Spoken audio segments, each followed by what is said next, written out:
Aí, amigos e amigas, 3 de setembro de 2025, segundo dia de julgamento pela primeira turma do Supremo Tribunal Federal do ex-presidente Jair Bolsonaro e mais 7 réus sobre aquele suposto golpe do 8 de janeiro. Se você vê algum repórter que já diga logo sobre o golpe, isso aí está sendo julgado. Você já entende qual a expressão ou qual a intenção dele ou a sua ideologia, porque esse julgamento, pelo que vemos, está sendo conduzido de uma forma política. Quanto à decisão, deverá acontecer lá na semana que vem. O primeiro voto será do relator, do ministro Alexandre de Moraes, que a gente já sabe qual é. Esse julgamento é só figurativo. Também um outro ministro que diz que o ex-presidente Jair Bolsonaro é a personalização do demônio.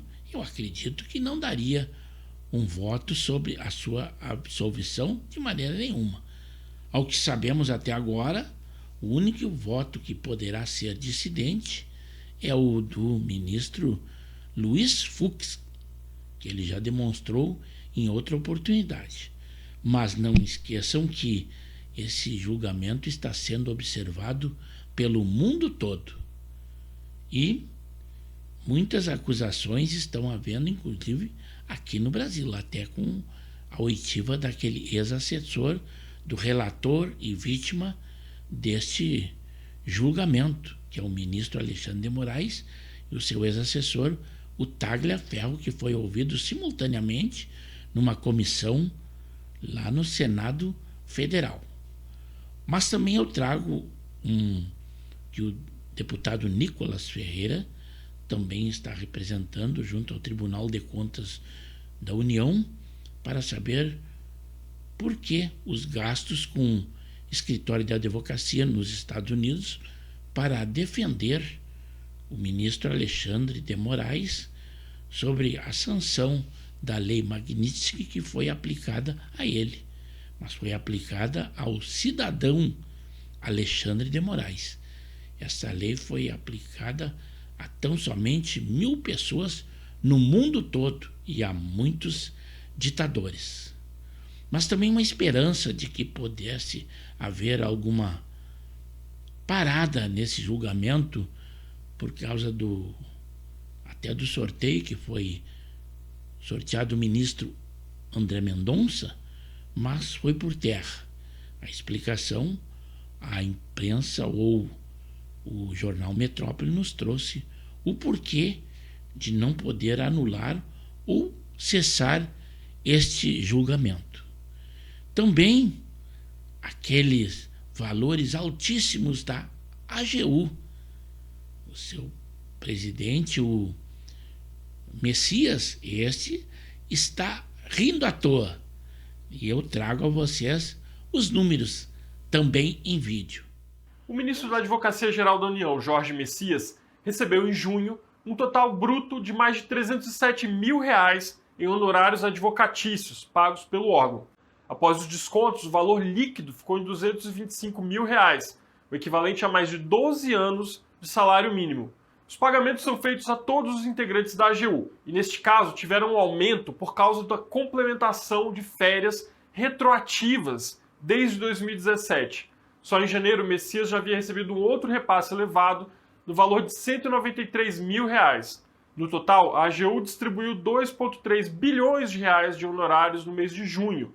O maior valor individual foi para o servidor Anísio Feliciano da Silva, que recebeu mais de R$613 mil brutos. Outros 3 servidores também ultrapassaram a marca dos R$400 mil. Apesar de estarem entre os beneficiados, o próprio Messias pediu mudanças nesse sistema. Em um ofício, ele pediu que não sejam criados novos retroativos, exceto por decisão judicial, e que o Conselho Superior da AGU seja consultado antes da criação de novas verbas indenizatórias, ou seja, novos penduricalhos. A AGU também lançou um painel eletrônico para acompanhar os pagamentos em busca de mais transparência e prestação de contas. Grande parte dos recursos que alimentam esses honorários vem da cobrança de dívidas da União, por meio da Procuradoria-Geral da Fazenda Nacional, a PGFN.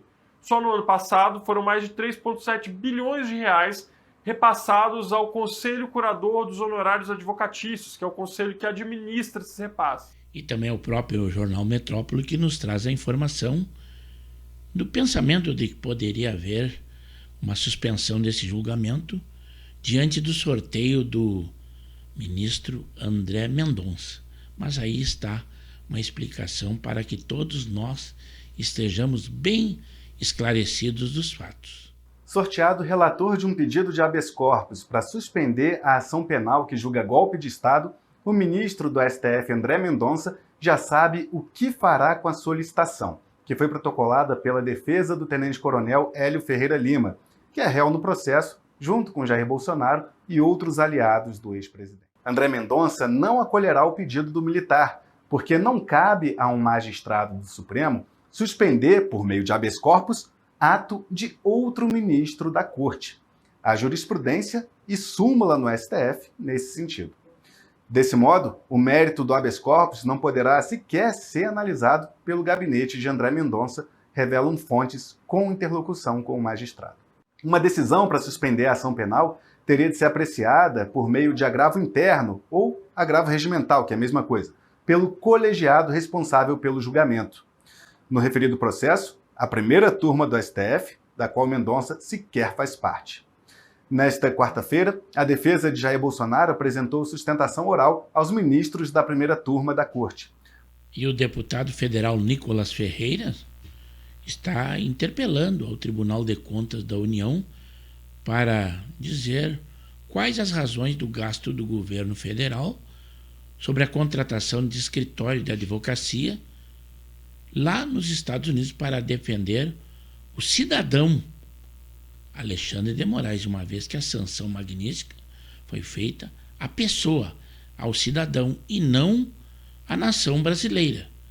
Então seria um gasto que, segundo ele pensa e eu também penso, não tem fundamento de gastar milhões do nosso dinheiro do contribuinte, dinheiro do erário público.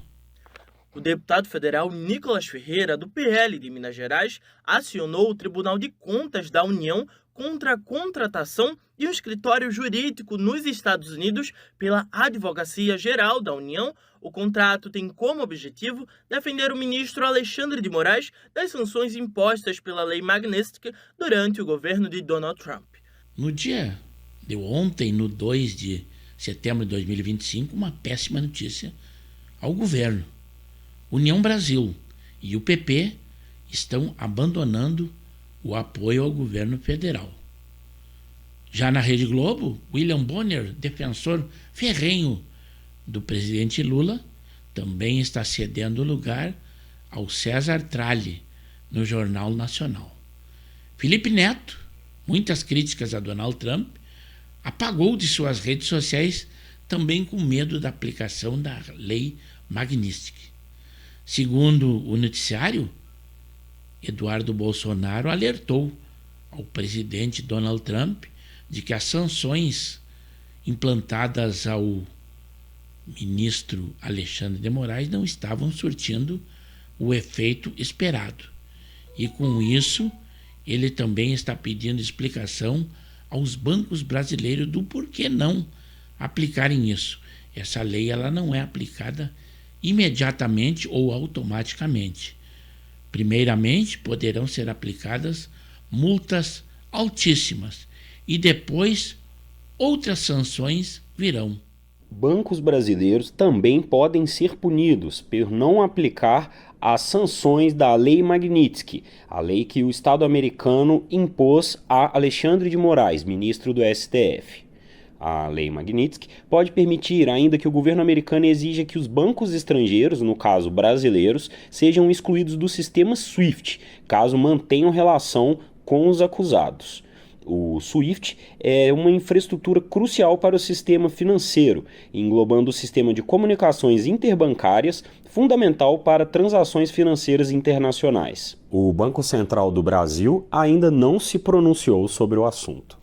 E com essas notícias que eu trouxe a vocês, e também ainda dando a informação de que, com o apoio agora do governador de São Paulo, Tarcísio de Freitas, a articulação da anistia avança e o bolsonarismo pressiona o presidente da Câmara dos Deputados, Hugo Mota, para votar o texto em 2 semanas. E não esqueçam da convocação da direita, dos patriotas, para que vá às ruas. O apoio popular é muito importante. Será nesse 7 de setembro de 2025. Mas eu espero que vocês, ao assistirem ao nosso vídeo na íntegra, que deem a sua opinião. E essa opinião será muito bem-vinda no canal de Pepe Severo no YouTube, onde peço também que, se acharem por bem, se inscrevam no canal, pois temos edições diárias e os mais variados assuntos.